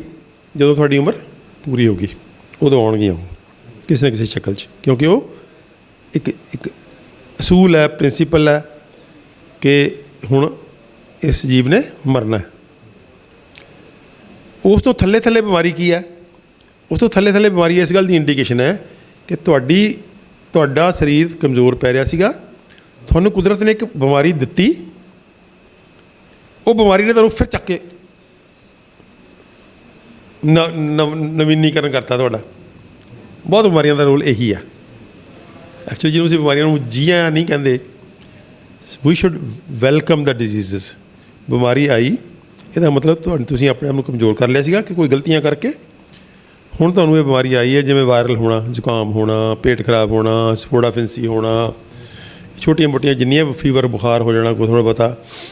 ਤਾਂ ਉਹ ਬਿਮਾਰੀ ਜਦੋਂ ਆਉਂਦੀ ਹੈ ਤਾਂ ਤੁਹਾਨੂੰ ਉਹ ਜਿਹੜੀ ਭਿਅੰਕਰ ਬਿਮਾਰੀ ਜਿਹੜੀ ਉਸ ਤੋਂ ਵੀ ਭੈੜੀ ਹੋ ਸਕਦੀ ਸੀ, ਜਿਹੜੇ ਤੁਹਾਨੂੰ ਮਾਰ ਸਕਦੀ ਸੀ, ਉਹ ਤੋਂ ਬਚਾਉਣ ਦੇ ਖਿਲਾਫ ਇੱਕ ਸ਼ੀਲਡ ਤੁਹਾਡੇ ਰੱਖਿਆ ਪ੍ਰਣਾਲੀ ਖੜੀ ਕਰ ਦਿੰਦੀ ਹੈ। ਸੋ ਇਹ ਹੈ ਬਿਮਾਰੀ, ਜਿਹਦਾ ਮਤਲਬ ਜਦੋਂ ਜੇ ਤਾਂ ਸਰੀਰ ਨੂੰ ਚੁੱਪ ਚਪੀਤੇ ਇਹੋ ਜਿਹਾ ਮੌਕਾ ਮਿਲਦਾ ਰਹੇ ਕਿ ਉਹ ਆਪਣੇ ਆਪ ਨੂੰ ਬਿਮਾਰੀ ਮੁਕਤ ਰੱਖਣ ਦੀ ਸਮਰੱਥਾ ਨੂੰ ਪੂਰਾ ਪ੍ਰਚੰਡ ਰੱਖ ਸਕਦਾ ਹੋਵੇ ਤਾਂ ਰੱਖਦਾ ਹੈ। ਲੇਕਿਨ ਜਦੋਂ ਕੁਛ ਇਹੋ ਜਿਹੀਆਂ ਗੱਲਾਂ ਹੁੰਦੀਆਂ ਨੇ ਕਿ ਉਹ ਰੂਟੀਨ 'ਚ ਨਹੀਂ ਰੱਖ ਸਕਦਾ, ਫਿਰ ਉਹ ਇਹਨੂੰ ਸੂਖਸ਼ਮ ਜੀਵਾਂ ਨੂੰ ਬੁਲਾਉਂਦਾ, ਜਿਹੜੇ ਛੋਟੇ ਮੋਟੇ ਹੁੰਦੇ ਆ, ਜ਼ੁਕਾਮ ਕਰਨ ਵਾਲੇ, ਪੇਟ ਪੂਟ ਖਰਾਬ ਕਰਨ ਵਾਲੇ, ਉਹਨੂੰ ਬੁਲਾਉਂਦਾ ਵੀ ਆ ਜਾਓ। ਕੱਲ੍ਹ ਨੂੰ ਉਹ ਨਾ ਹੋਵੇ ਵੀ ਇਹੋ ਜਿਹੀ ਕੋਈ ਇਨਫੈਕਸ਼ਨ ਆ ਜਿਹੜੀ ਮਾਰ ਹੀ ਦੇਵੇ, ਉਹ ਫਿਰ ਤੁਹਾਨੂੰ ਛੋਟੀ ਮੋਟੀ ਬਿਮਾਰੀ ਲੱਗੇਗੀ, ਜ਼ੁਕਾਮ ਲੱਗ ਜਾਏਗਾ, ਮਾੜਾ ਮੋਟਾ ਬੁਖਾਰ ਜਿਹਾ ਹੋ ਗਿਆ, ਤਾਂ ਮੌਸਮੀ ਬੁਖਾਰ ਆਪਾਂ ਕਹਿੰਦੇ ਮੌਸਮੀ ਬੁਖਾਰ ਹੋ ਗਿਆ, ਕੋਈ ਮਲੇਰੀਆ ਹੋ ਗਿਆ, ਕੁਛ ਹੋ ਗਿਆ, ਤਾਂ ਉਹ ਬਿਮਾਰੀਆਂ ਕੀ ਕਰਨਗੀਆਂ? ਉਹ ਇੱਕ ਪ੍ਰੂਵ ਹੋ ਚੁੱਕਿਆ ਕਿ ਜਦੋਂ ਤੁਹਾਨੂੰ ਬੁਖਾਰ ਚੜ੍ਹਦਾ, ਮਤਲਬ ਤੁਹਾਨੂੰ ਜਿੰਨੇ ਦਿਨ ਬੁਖਾਰ ਚੜ੍ਹ ਗਿਆ, ਸਮਝ ਲਓ ਵੀ ਉਨੇ ਸਾਲ ਘੱਟੋ ਘੱਟ ਤੁਹਾਡੀ ਉਮਰ ਵੱਧ ਗਈ। ਔਰ ਜੇ ਬਹੁਤ ਹਾਈ ਫੀਵਰ ਚੜ੍ਹ ਜਾਏ ਤਾਂ ਉਹ ਕਹਿੰਦੇ ਇੱਕ ਘੰਟੇ ਦਾ ਵੀ 3 ਸਾਲ ਦਾ, ਜਦੋਂ 104 ਡਿਗਰੀ ਫੀਵਰ ਹੋ ਜਾਵੇ, ਮੰਨ ਲਓ 104 ਤੋਂ ਉੱਪਰ, ਤਾਂ ਕਹਿੰਦੇ 1 ਘੰਟੇ ਦਾ ਜਿਹੜਾ ਤੁਹਾਡਾ 104 ਡਿਗਰੀ ਤੋਂ ਉੱਪਰ ਦਾ ਫੀਵਰ ਹੈ, ਤੁਹਾਡੀ ਘੱਟੋ ਘੱਟ 3 ਸਾਲ ਉਮਰ ਵਧਾ ਗਿਆ। ਸੋ ਇੱਦਾਂ ਬਿਮਾਰੀਆਂ ਨੂੰ ਸਾਨੂੰ ਸਾਇੰਟੀਫਿਕਲੀ ਸਮਝਣਾ ਚਾਹੀਦਾ, ਨਾ ਕਿ ਡਰਨਾ ਚਾਹੀਦਾ। ਜਦੋਂ ਅਸੀਂ ਸਾਇੰਟੀਫਿਕਲੀ ਸਮਝਾਂਗੇ ਤਾਂ ਫਿਰ ਅਸੀਂ ਕੀ ਕਰਾਂਗੇ? ਅਸੀਂ ਫਿਰ ਆਪਣੇ ਆਪ ਨੂੰ, ਸਰੀਰ ਨੂੰ ਤਕੜਾ ਰੱਖਣ ਵਾਲੀਆਂ ਗੱਲਾਂ ਕਰਾਂਗੇ, ਅਸੀਂ ਡਰਾਂਗੇ ਨਹੀਂ ਉਹ ਤੋਂ। ਕਿਉਂਕਿ ਡਰ ਜਿਹੜਾ ਹੁੰਦਾ, ਡਰ ਬਾਡੀ ਇਮਿਊਨਿਟੀ ਨੂੰ ਹੋਰ ਲੋ ਕਰ ਦਿੰਦਾ। ਤੁਸੀਂ ਬਹੁਤ ਵਾਰੀ ਦੇਖਿਆ ਹੋਣਾ ਕਿ ਤੁਹਾਡੇ ਘਰ 'ਚ ਕੋਈ ਮੰਦਭਾਗੀ ਘਟਨਾ ਹੋ ਜਾਵੇ ਜਾਂ ਤੁਹਾਨੂੰ ਬਹੁਤ ਸਡਨਲੀ ਕੋਈ ਐਮਰਜੈਂਸੀ ਪੈ ਜਾਵੇ, ਅਗਲੇ ਦਿਨ ਤੁਹਾਨੂੰ ਜ਼ੁਕਾਮ ਹੋ ਜਾਂਦਾ। ਕਿਉਂ? ਕਿਉਂਕਿ ਉਹ ਤੁਹਾਡੇ 'ਤੇ ਜਿਹੜਾ ਸ਼ੌਕ ਇਫੈਕਟ ਪਿਆ, ਡਰੇ ਤੁਸੀਂ ਜਿਹੜਾ ਘੰਟਾ 2 ਘੰਟੇ 4 ਘੰਟੇ ਕਿ ਵੀ ਪਤਾ ਨਹੀਂ ਕੁਛ ਹੋ ਨਾ ਜਾਵੇ, ਤੁਹਾਡਾ ਕੋਈ ਜੀਅ ਬਿਮਾਰ ਹੋ ਗਿਆ, ਤੁਹਾਨੂੰ ਲੱਗਿਆ ਵੀ ਕਿਤੇ ਇੰਨਾ ਗੱਲ ਵਿਗੜ ਹੀ ਨਾ ਜਾਵੇ, ਬੜਾ ਤੁਸੀਂ ਡਰੇ 2-4 ਘੰਟੇ, ਉਹ ਡਰ 2-4 ਘੰਟੇ ਨੇ ਤੁਹਾਡੀ ਇਮਿਊਨਿਟੀ ਡਿਪ ਕਰਤੀ ਇੱਕਦਮ, ਅਤੇ ਅਗਲੇ ਦਿਨ ਤੁਸੀਂ ਪਾਓਗੇ ਕਿ ਤੁਹਾਨੂੰ ਜ਼ੁਕਾਮ ਹੋ ਗਿਆ ਜਾਂ ਬੁਖਾਰ ਹੋ ਗਿਆ। ਅਤੇ ਇਸ ਕਰਕੇ ਫਿਰ ਅਸੀਂ ਡਰਾਂਗੇ ਨਹੀਂ। ਫਿਰ ਅਸੀਂ ਕੀ ਕਰਾਂਗੇ? ਪਹਿਲੀ ਗੱਲ ਤਾਂ ਐਡਵਾਂਸ ਹੀ ਤਿਆਰੀ ਰੱਖਾਂਗੇ ਵੀ ਭਾਈ ਆਪਣਾ ਰੂਟੀਨ ਇੱਦਾਂ ਦਾ ਬਣਾਓ ਕਿ ਸਰੀਰ ਬੜਾ ਕੰਡੇ 'ਤੇ ਰਹੇ ਪੂਰਾ। ਅਤੇ ਜੇ ਰੂਟੀਨ 'ਚ ਕਿਤੇ ਮਾੜੀ ਮੋਟੀ ਕਸਰ ਫਸਰ ਰਹਿ ਗਈ ਤਾਂ ਫਿਰ ਉਹਦੇ ਲਈ ਤਰੀਕੇ ਹੈਗੇ ਨੇ। ਮਾੜੀ ਮੋਟੀ ਬਿਮਾਰੀ ਜਦੋਂ ਆਈ ਤਾਂ ਫਿਰ ਭਾਈ 3 ਦਿਨ ਖਾਣਾ ਪੀਣਾ ਬੰਦ ਕਰ ਦਿਓ, ਕੋਈ ਕਾੜੇ ਛਾੜੇ ਪੀ ਲਓ, ਤੁਲਸੀ ਖਾ ਲਓ, ਕੋਈ ਹੋਰ ਖਾ ਲਓ, ਇਹੋ ਜਿਹਾ ਕੁਛ ਕਰ ਲਓ ਤਾਂ ਕਿ ਫਿਰ ਇਮਿਊਨਿਟੀ। ਤਾਂ ਇਹ ਮੋਟੀ ਸਮਝ ਲੈ ਕੇ ਆਪਾਂ ਨਰਵ ਸਿਸਟਮ ਦੀਆਂ ਜਿਹੜੀਆਂ ਇਨਫੈਕਸ਼ਨਾਂ ਨੇ ਉਹਨਾਂ ਦੀ ਗੱਲ ਕਰਦੇ ਹਾਂ। ਡਾਕਟਰ ਸਾਹਿਬ, ਤੁਸੀਂ ਫੇਸ਼ੀਅਲ ਪੈਰਾਲਾਈਜ਼ ਦੀ ਗੱਲ ਕੀਤੀ ਹੈ। ਇਸੇ ਤਰ੍ਹਾਂ ਪਾਰਕਿੰਸਨ ਇੱਕ ਅਜਿਹੀ ਡਿਜ਼ੀਜ਼ ਹੈ ਜਿਹੜੀ ਕਿ ਅੱਜ ਕੱਲ੍ਹ ਬਹੁਤ ਜ਼ਿਆਦਾ ਕਾਮਨ ਹੈ, ਅਤੇ ਇਹਦੇ ਨਾਲ ਹੱਥ ਪੈਰ ਕੰਬਣ ਲੱਗ ਜਾਂਦੇ ਨੇ, ਬੰਦੇ ਕੋਲ ਨਾ ਤੁਰਿਆ ਜਾਂਦਾ, ਸਿਰ ਵੀ ਕੰਬਣ ਲੱਗ ਜਾਂਦਾ, ਨਾ ਬੈਠਿਆ ਜਾਂਦਾ, ਨਾ ਕੁਝ ਖਾਇਆ ਜਾਂ ਫੜਨ ਲਈ ਨਾ ਦਸਤਖਤ ਕੀਤੇ ਜਾਂਦੇ ਨੇ। ਉਹ ਇੱਕ ਅਜਿਹੀ ਬਿਮਾਰੀ ਹੈ ਜਿਹੜਾ ਕਿ ਬੰਦਾ ਹੋ ਕੇ ਵੀ ਜਿਹੜਾ ਉਹ ਨਕਾਰਾ ਹੋਇਆ। ਮੇਰੇ ਖਿਆਲ 'ਚ ਆਪਾਂ ਨਾ ਪਾਰਕਿੰਸਨ ਥੋੜ੍ਹੀ ਜਿਹੀ ਇਨਫੈਕਸ਼ਨ ਵਾਲੀ ਡਿਜ਼ੀਜ਼ ਨਹੀਂ ਹੈਗੀ ਹੈ, ਇਹ ਹੈਗੀ ਡੀਜਨਰੇਟਿਵ ਡਿਸਆਰਡਰ, ਅਤੇ ਇਹਨੂੰ ਆਪਾਂ ਉਹਦੇ ਨਾਲ ਜੋੜ ਕੇ ਵੱਖਰੀ ਵੀਡੀਓ 'ਚ ਗੱਲ ਕਰ ਲਾਂਗੇ। ਜਿਹੜੀ ਲਾਸ ਆਫ ਜੀ ਯਾਦ ਸ਼ਕਤੀ ਕਮਜ਼ੋਰ ਹੋ ਜਾਂਦੀ ਹੈ, ਅਲਜ਼ੀਮਰ। ਇਹਦੇ 'ਚ ਆਪਾਂ ਜਿੰਨਾ ਕੁ ਸਮਾਂ ਆਪਣੇ ਕੋਲ ਹੈਗਾ, ਇਹ 'ਚ ਜਿਹੜੀਆਂ 2-4 ਕਾਮਨ ਇਨਫੈਕਸ਼ਨਾਂ ਨੇ ਨਰਵਸ ਸਿਸਟਮ ਦੀਆਂ, ਉਹਦੀ ਗੱਲ ਦੋਸਤਾਂ ਨਾਲ ਸਾਂਝੀ ਕਰ ਲਈਏ ਤਾਂ ਕਿ ਆਪਣਾ ਇਨਫੈਕਸ਼ਨ 'ਤੇ ਹੀ ਫਿਰ ਗੱਲ ਜਿਹੜੀ ਕੇਂਦਰਿਤ ਹੋ ਜਾਏਗੀ। ਇਹ ਇੱਕ ਤਾਂ ਕਾਮਨ ਇਨਫੈਕਸ਼ਨ ਇਹੀ ਆਈ ਫੇਸ਼ੀਅਲ ਪੈਰਾਲਿਸਿਸ ਜਿਹਦੀ ਆਪਾਂ ਗੱਲ ਕੀਤੀ ਹੈ। ਇਹ ਤੋਂ ਡਰਨਾ ਨਹੀਂ ਚਾਹੀਦਾ। ਫੇਸ਼ੀਅਲ ਪੈਰਾਲਿਸਿਸ ਬਹੁਤੀ ਵਾਰੀ ਬੈਲਜ਼ ਪਾਲਸੀ ਹੁੰਦਾ, ਉਹਨੂੰ ਬੈਲਜ਼ ਪਾਲਸੀ ਕਹਿੰਦੇ ਆ। ਉਹ ਬੜੀਆਂ ਮਾਈਲਡ ਜਿਹੀਆਂ ਇਨਫੈਕਸ਼ਨਾਂ ਹੁੰਦੀਆਂ ਨੇ ਨਰਵਸ ਸਿਸਟਮ ਦੀਆਂ। ਉਹ ਜਿੱਥੋਂ ਨਰਵ ਨਿਕਲਦੀ ਹੈ, ਫੇਸ਼ੀਅਲ ਨਰਵ, ਉੱਥੇ ਸੋਜਾ ਹੁੰਦਾ, ਫੇਸ ਥੋੜ੍ਹਾ ਖੜ੍ਹ ਜਾਂਦਾ। ਮੈਨੂੰ ਵੀ ਹੋ ਚੁੱਕੀ ਹੈ। ਮੇਰੇ ਖਿਆਲ 'ਚ ਇਹ ਹੋਈ ਸੀ ਮੈਨੂੰ ਕੋਈ ਅੱਜ ਤੋਂ 30 ਸਾਲ ਪਹਿਲਾਂ। ਅਤੇ ਸਡਨਲੀ ਮੈਂ ਸ਼ੀਸ਼ੇ ਮੂਹਰੇ ਖੜ੍ਹਾ ਸ਼ੇਵ ਕਰਨ ਲਈ, ਅਤੇ ਮੇਰਾ ਮੂੰਹ ਇੱਕ ਪਾਸੇ ਨੂੰ ਜਾਈ ਜਾਵੇ, ਮੈਨੂੰ ਕੁਛ ਨਹੀਂ ਪਤਾ, ਕੁਛ ਨਹੀਂ, ਕਿਸੇ ਨੇ ਨਹੀਂ ਦੇਖਿਆ। ਮੈਂ ਉੱਠ ਕੇ ਮੈਂ ਸ਼ੇਵ ਕਰਨ ਲੱਗਿਆ ਅਤੇ ਮੈਂ ਇਹ ਕੀ ਹੋ ਰਿਹਾ? ਫਿਰ ਮੈਨੂੰ ਖਿਆਲ ਆਇਆ ਤਾਂ ਫਿਰ ਬੈਲਜ਼ ਪਾਲਸੀ ਹੋ ਗਈ। ਉਹ ਮੇਰੇ ਖਿਆਲ 'ਚ ਹਫ਼ਤਾ ਕੁ ਚੱਲੀ, ਹਫ਼ਤੇ ਕੇ ਬਾਅਦ ਰਿਕਵਰੀ ਸ਼ੁਰੂ ਹੋ ਗਈ ਅਤੇ ਦੂਜੇ ਹਫ਼ਤੇ ਠੀਕ ਹੋ ਗਈ। ਤਾਂ ਕਦੇ ਵੀ ਜਦੋਂ ਆਪਾਂ ਨੂੰ ਲਕਵਾ ਹੋ ਜਾਂਦਾ, ਜਿਹਨੂੰ ਲਕਵਾ ਕਹਿੰਦੇ ਆਪਾਂ, ਤਾਂ ਉਹ ਡਰਨ ਦੀ ਲੋੜ ਨਹੀਂ ਹੁੰਦੀ, ਕਿਉਂਕਿ ਇਹ ਤਕਰੀਬਨ 95-97% ਲੋਕਾਂ 'ਚ ਇਹਦਾ 1 ਹਫ਼ਤਾ 2 ਹਫ਼ਤੇ 3 ਹਫ਼ਤੇ ਹੱਦ 6 ਹਫ਼ਤੇ 'ਚ 5-6 ਹਫ਼ਤੇ ਠੀਕ ਹੋ ਜਾਂਦਾ। ਬਾਕੀ 6 ਮਹੀਨੇ ਤੱਕ ਵੀ ਇਹਦੀ ਰਿਕਵਰੀ ਚੱਲਦੀ ਰਹਿੰਦੀ ਹੈ। ਜੇ ਮਾੜਾ ਮੋਟਾ ਰਹਿ ਵੀ ਜਾਵੇ ਤਾਂ 6 ਮਹੀਨੇ ਤੱਕ ਵੀ ਰਿਕਵਰੀ ਹੋ ਜਾਂਦੀ ਹੈ ਕੰਪਲੀਟ। ਜੇ ਮਾੜੀ ਮੋਟੀ ਲੱਗੇ ਵੀ ਮਾੜੀ ਮੋਟੀ ਕਸਰ ਜੀ ਰਹਿ ਗਈ ਹੈ, ਕੰਪਲੀਟ ਬਿਲਕੁਲ ਹੀ ਫੇਸ ਪੈਰਾਲਾਈਜ਼ ਰਹਿ ਜਾਵੇ 100% ਹੀ, ਇਹ ਬੜਾ ਹੀ ਘੱਟ ਹੈ। ਮਤਲਬ 100 ਬੰਦੇ ਨੂੰ ਜੇ ਹੋਈ ਹੈ ਤਾਂ 100 ਪਿੱਛੇ ਇੱਕ ਵੀ ਨਹੀਂ ਹੈ ਮੇਰੇ ਖਿਆਲ 'ਚ। ਤੁਸੀਂ ਕਿੰਨੇ ਕੁ ਬੰਦੇ ਦੇਖੇ ਫੇਸ਼ੀਅਲ ਪੈਰਾਲਾਈਸਿਸ ਦੇ ਜਿਹਨਾਂ ਨੂੰ ਹੈਂਡੀਕੈਪ ਹੈ? ਹਾਂ, ਥੋੜ੍ਹੀ ਬਹੁਤੀ ਰਹੀ ਹੁੰਦੀ ਹੈ। ਕੰਪਲੀਟ ਫੇਸ਼ੀਅਲ ਪੈਰਾਲਾਈਸਿਸ ਵਾਲਾ ਮੈਂ ਸਿਰਫ ਇੱਕ ਮੇਰਾ ਦੋਸਤ ਹੁੰਦਾ ਸੀਗਾ, ਉਹ ਸਟੂਡੈਂਟ ਲਾਈਫ 'ਚ ਸੀਗਾ। ਉਹ ਬਜ਼ੁਰਗ ਸੀਗਾ, ਸਾਡਾ ਲੀਡਰ ਸੀਗਾ ਪੋਲੀਟੀਕਲ ਪਾਰਟੀ ਦਾ, ਤਾਂ ਉਹਦਾ ਸੀਗਾ। ਲੇਕਿਨ ਉਹਨੇ ਵੀ ਆਪਣੇ ਨੂੰ ਇੰਨਾ ਐਡਜਸਟ ਕਰ ਲਿਆ ਸੀ ਵੀ ਹੱਸਦਾ ਵੀ ਉਹ ਸੋਹਣਾ ਲੱਗਦਾ ਸੀ। ਉਹਦੀ ਹਾਸੀ ਉਹਨੇ ਉੱਦਾਂ ਹੀ ਅਡੋਪਟ ਕਰ ਲਈ ਹੋਈ ਸੀ। ਉਹਦਾ ਫੇਸ ਇੱਕ ਪਾਸੇ ਨੂੰ ਝੁਕ ਜਾਂਦਾ ਸੀ, ਫਿਰ ਲੇਕਿਨ ਉਹਨੇ ਉੱਦਾਂ ਹੀ ਉਹਨੂੰ ਸਮਾਈਲਿੰਗ ਜਿਹਾ ਫੇਸ ਹੁੰਦਾ ਸੀ ਉਹਦਾ। ਅਤੇ ਮੈਨੂੰ ਅੱਜ ਵੀ ਉਹਦਾ ਫੇਸ ਯਾਦ ਹੈ। ਉਹਦੀ ਡੈਥ ਹੋਈ ਨੂੰ ਬਹੁਤ ਸਾਲ ਹੋ ਗਏ। ਤਾਂ ਉਹ ਇੱਕ ਦੇਖਿਆ ਮੈਂ ਹੁਣ ਤੱਕ, ਨਹੀਂ ਤਾਂ ਅਦਰਵਾਈਜ਼ ਪਾਰਸ਼ਲ ਮਾੜਾ ਮੋਟਾ ਰਹਿ ਜਾਂਦਾ, ਉਹ ਵੀ 2-3-4% 'ਚ। 95% 'ਚ ਕੰਪਲੀਟ ਰਿਕਵਰੀ ਹੋ ਜਾਂਦੀ ਬੈਲਜ਼ ਪਾਲਸੀ 'ਚ। ਜਿਹੜਾ ਰਾਮਸੀ-ਹੰਟ ਸਿੰਡਰੋਮ ਹੈ, ਇਹ ਥੋੜ੍ਹਾ ਵੱਖਰਾ ਹੈ। ਰਾਮਸੀ-ਹੰਟ ਸਿੰਡਰੋਮ 'ਚ ਬੈਲਜ਼ ਪਾਲਸੀ 'ਚ ਕੀ ਹੁੰਦਾ ਕਿ ਪਿਲਕਰੇ ਨਹੀਂ ਨਿਕਲਦੇ। ਇੱਥੇ ਤੁਸੀਂ ਧਿਆਨ ਨਾਲ ਦੇਖੋ ਕੰਨ 'ਚ, ਇੱਥੇ ਜਿਹੜਾ ਟਰੇਗਸ ਹੈ, ਨਹੀਂ ਕੈਪ ਜੀ ਹੈ, ਇੱਥੇ ਤੁਸੀਂ ਦੇਖੋਗੇ ਤਾਂ ਜੇ ਦੇਖਣਾ ਵੀ ਪਿਲਕਰੇ ਤਾਂ ਨਿਕਲੇ ਹੋਏ। ਜੇ ਪਿਲਕਰੇ ਨਿਕਲੇ ਆ ਤਾਂ ਇਹ ਰਾਮਸੀ-ਹੰਟ ਸਿੰਡਰੋਮ ਹੈ, ਜੇ ਪਿਲਕਰੇ ਨਹੀਂ ਨਿਕਲੇ ਤਾਂ ਬੈਲਜ਼ ਪਾਲਸੀ ਹੈ। ਵੈਸੇ ਮੈਂ ਦੋਸਤਾਂ ਨੂੰ ਇਹੀ ਬੇਨਤੀ ਕਰਾਂਗਾ ਵੀ ਜਿਹੜਾ ਰਾਮਸੀ-ਹੰਟ ਸਿੰਡਰੋਮ ਹੈ ਬੜਾ ਰੇਅਰ ਹੈ, ਬੈਲਜ਼ ਪਾਲਸੀ ਬੜੀ ਕਾਮਨ ਹੈ। ਰਾਮਸੀ-ਹੰਟ ਸਿੰਡਰੋਮ ਜਿਹੜਾ ਉਹਦੇ ਨਾਲ ਪੂਰਾ ਫੇਸ਼ੀਅਲ ਫਿਰ ਫੇਸ ਪੈਰਾਲਾਈਜ਼ ਹੋ ਜਾਂਦਾ। ਸਿੰਪਟਮ ਦੋਨਾਂ 'ਚ ਇੱਕੋ ਜਿਹੇ ਹੁੰਦੇ ਆ, ਸਿੰਪਟਮ ਦੋਨਾਂ 'ਚ ਇੱਕੋ ਜਿਹੇ। ਰਿਕਵਰੀ ਰੇਟ ਰਾਮਸੀ-ਹੰਟ 'ਚ ਘੱਟ ਹੈ। ਪਿਲਕਰੇ ਨਹੀਂ ਨਿਕਲਦੇ ਉਹਦੇ 'ਚ ਘੱਟ ਹੈ ਰਿਕਵਰੀ। ਜਿਹਦੇ 'ਚ ਪਿਲਕਰੇ ਨਿਕਲਦੇ ਆ ਉਹ ਰਾਮਸੀ-ਹੰਟ ਹੈ ਨਾ। ਜਿਹਦੇ 'ਚ ਪਿਲਕਰੇ ਨਿਕਲਣਗੇ ਉਹ ਹੈਗੀ ਹੈ ਹਰਪੀਸ ਜ਼ੋਸਟਰ ਵਾਇਰਸ, ਜਿਹੜੀ ਬੈਲਜ਼ ਪਾਲਸੀ ਹੈ ਉਹ ਅਦਰ ਵਾਇਰਸ ਜਿਹੜੀਆਂ ਮਾਈਲਡਰ ਨੇ ਰਿਲੇਟਿਵਲੀ ਮਾਈਲਡਰ ਨੇ। ਸੋ ਰਾਮਸੀ ਹੰਟ ਜਿਹੜਾ ਉਹ ਵੈਰੀਸੈਲਾ ਜ਼ੋਸਟਰ ਵਾਇਰਸ ਕਰਕੇ ਹੈ, ਅਤੇ ਉਹ ਜਿਹੜੀ ਵਾਇਰਸ ਚਿਕਨ ਪੌਕਸ ਕਰਦੀ ਹੈ ਜਾਂ ਜਿਹੜੀ ਵਾਇਰਸ ਉਹ ਜਨੇਊ ਕਰਦੀ ਹੈ, ਸੋ ਉਹਦੇ ਕਰਕੇ ਉਹਦੇ 'ਚ ਫਿਰ ਪਿਲਕਰੇ ਵੀ ਨਿਕਲਦੇ ਆ। ਮਤਲਬ ਉਹਦੇ 'ਚ ਰਿਕਵਰੀ ਦੇ ਰੇਟ ਘੱਟ ਹੈ। ਹਾਂ, ਉਹਦੇ 'ਚ ਰਿਕਵਰੀ ਰੇਟ ਜੇ ਆਪਾਂ 95-97% ਕਹਿ ਰਹੇ ਹਾਂ ਉਹਦੇ 'ਚ